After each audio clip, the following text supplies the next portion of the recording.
honourable member for Banjul South. Thank you very much, Honourable Speaker. Honourable Speaker, I would first of all like to thank the committee clerks of this August House for the great work that they have done by spending the whole night in this August Assembly preparing a report for us. I thank you, clerks of the National Assembly.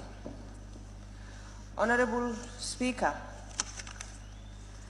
I think looking at the Honorable Minister's statement and looking at the budget, I think that our government does not love this country. They do not have the feeling to nurture our children in this country. Honorable Speaker, $6 billion in salaries alone, not in administrative cost. Honorable Speaker, and we say we are a poor country. Honorable Speaker, the median age in this country is 19 years old. We should consider the life and the livelihood of our children. We should be investing in education. We should be investing in health rather than paying ourselves, feeding ourselves out of the poor people of this country. I will start with this August Assembly, Honorable Speaker. Honorable Speaker, to see the salary of the Honorable Speaker increased from 658 million to 658,000 to 1,560,000, I feel ashamed to call myself an honorable member, Honorable Speaker. I gave myself for service. I did not give myself for the poor people to feed me and my family, Honorable Speaker. When I saw this, I felt embarrassed. I did not want to come to this budget session because I said to myself, there is no need, because we are just sharing the cake in our pockets, going home, feeding ourselves. Not only that, but to see the responsibility allowance, the residential allowance, the roving allowance, and all those for the representatives of the people. It is embarrassing for me to go back to my poor constituency and tell them that the meager resources of this country, I am paid that much at your expense. I took an oath, Honorable Speaker, to serve and to give back to my society, not to enrich myself. And even if I go to the Constitution, Honorable Speaker, it says that we shouldn't deliberately enrich ourselves. And increasing our salaries is deliberately enriching ourselves. And that is an embarrassment.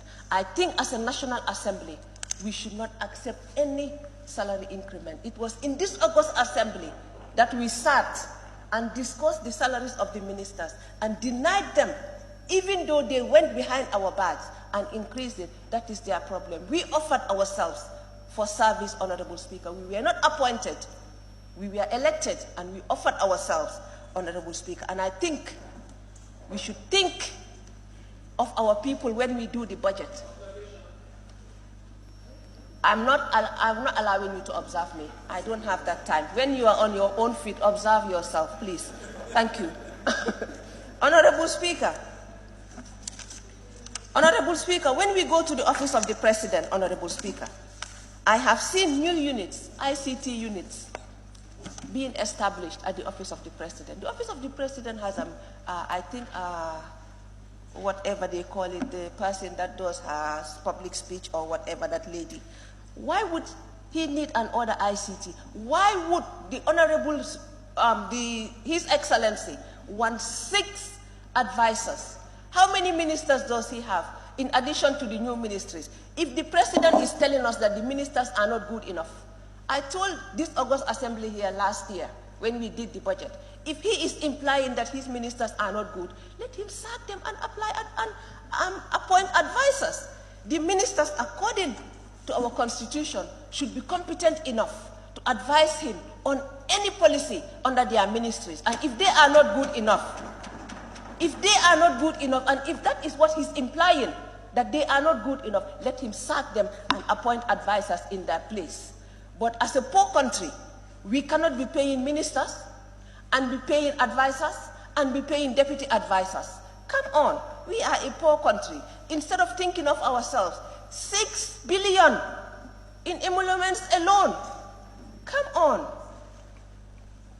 Honorable Speaker, I think we should think of the Gambian people, not our pockets. We say that when you are a politician, your skin starts shining, and I'm starting to believe it. Once you are appointed a minister, before 2 months, you marry a second wife. You start buying homes abroad. Come on, at the expense of who? At the expense of the poor Gambian? No way. Mr. Speaker, I am ashamed to call myself a National Assembly member. To be honest, I did not want to contest again.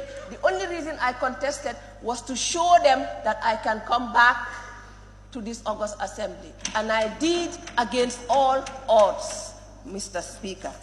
If they want, they can die seeing me at the Assembly, but I will come and I will speak my mind and I will go home and I will eat my lamb. That is who I am, Mr. Speaker. Mr. Speaker, I looked at the Ministry of Justice's budget. Mr. Speaker, we have TRRC.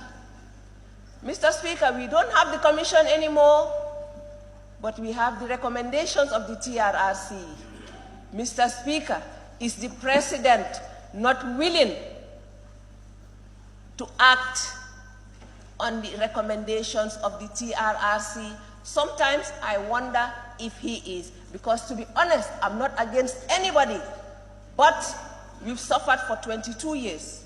And after 22 years, 2016, we thought we were embarking on change. And the Honorable President imposed certain people on us, and I think that was deliberate so that we will not implement the recommendations of the TRRC. Mr. Speaker, if you look at 2021, the TRRC, 46 million. 2022, 0. 2023, 0. So that is a direct indication that he does not want to put anything on that. Yes, the commission is no more. But the recommendations, how are we going to do implementation if nothing is allocated for it? Mr. Minister, take note of that, please. We did not suffer for 22 years in vain. I personally lost my dad under a dictatorship of the previous regime. I'm not saying do whatever, but I'm saying let us work on the recommendations. Let us act on them. Put money on it so that we will at least have hope that there will be recommendation. Mr. Speaker, and I've also seen that payment of school bus services to GTSE in 2021, 909 million. 2022, 10 million. 2023, 0.